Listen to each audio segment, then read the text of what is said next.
So hello again, and blessings in the month of June. My name is Jason Fromm, and this is my YouTube channel, the At One Minute channel.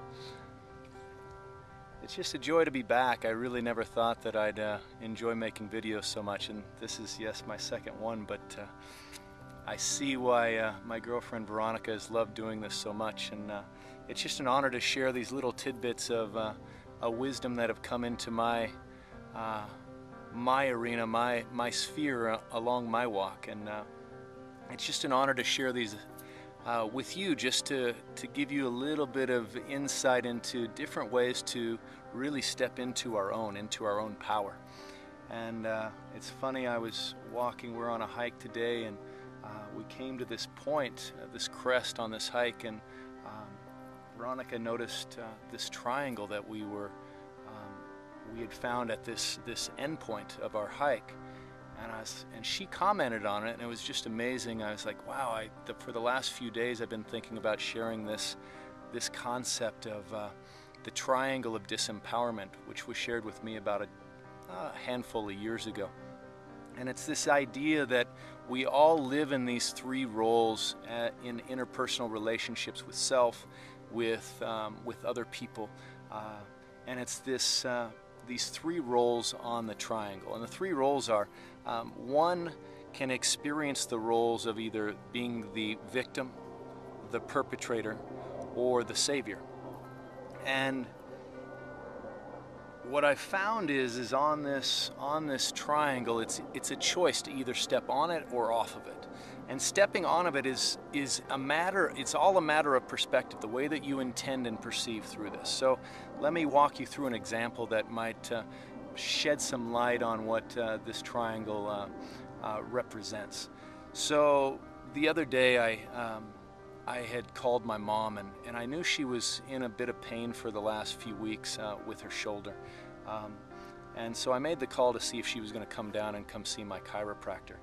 And I got on the phone, and she was bawling, and she was in a lot of pain, and she was in a lot of suffering. She was actually suffering, and she was playing two of the roles of the three. She was riding between this role of being the perpetrator and the victim on herself.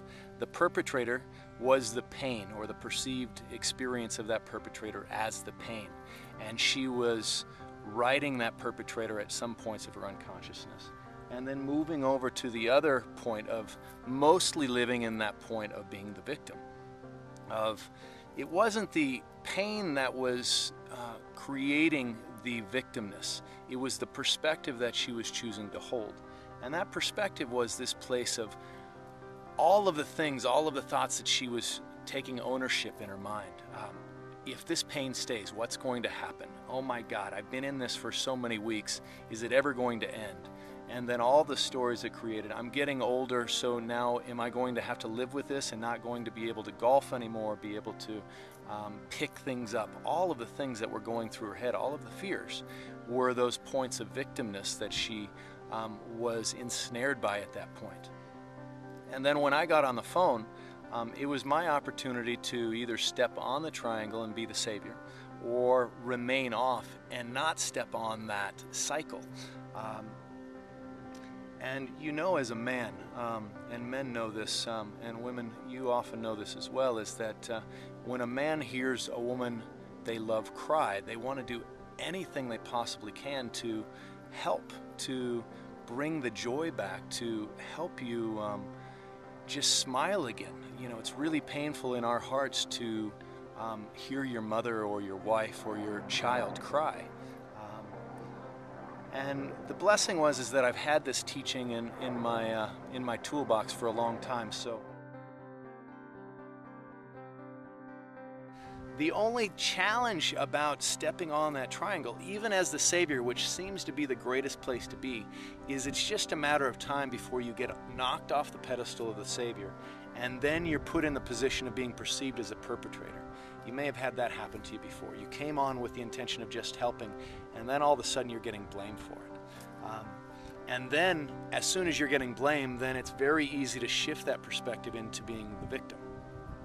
So truly, it's a matter of perspective. So my intention absolutely was I wanted to help, and at the same time, I chose to embody this awareness of I want to help and I'm here to help, but nothing has to happen. I don't have to have her healed in this moment. I don't have to have the pain go away. I'm simply here to be a loving presence for her. And that's how to step off, is you step into presence. You step into awareness. You let go of attaching yourself to this having to happen a certain way, or attaching your identity to having to solve the problem in order to be okay, or even in the victim having to remain as that victim. You've got to step off, and the way to step off is just shine the light on these roles. And so what we did is, in this situation, my mom was so open to discovering how to really step into her power. We chose to go into the animals of these places, into the animal of the pain, and really ask the pain, rather than see it as a negative, as a perpetrator, as that devil. We actually went in there with loving presence and asked it, what is your message? What is your medicine? What do you have to offer, Mary? What do you have to offer this being? And she started to get messages from just that interpersonal interaction of, rather than resisting, actually opening and listening and inviting the messages, the medicine from the pain. And then we did that with her little child, which was sitting over in that other corner, feeling like the victim. We went into that little child and started to ask what it's afraid of. What would you like done in order to just feel empowered? And then asking, what are the other fears? What is this triggering? Is there a deeper fear that this is triggering?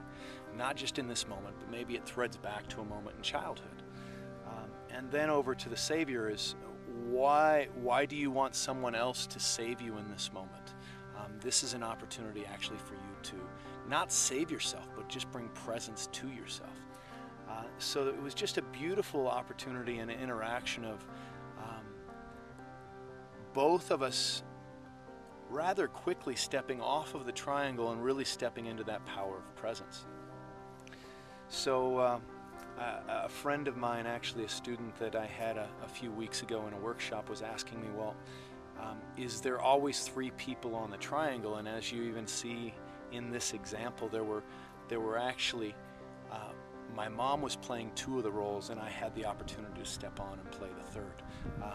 And you will probably notice in your mind's eye a lot of the things that go rattling between the ears is you're playing all 3 roles. You're judging yourself as the perpetrator. You're playing the victim by, oh my God, I'm never going to get out of this.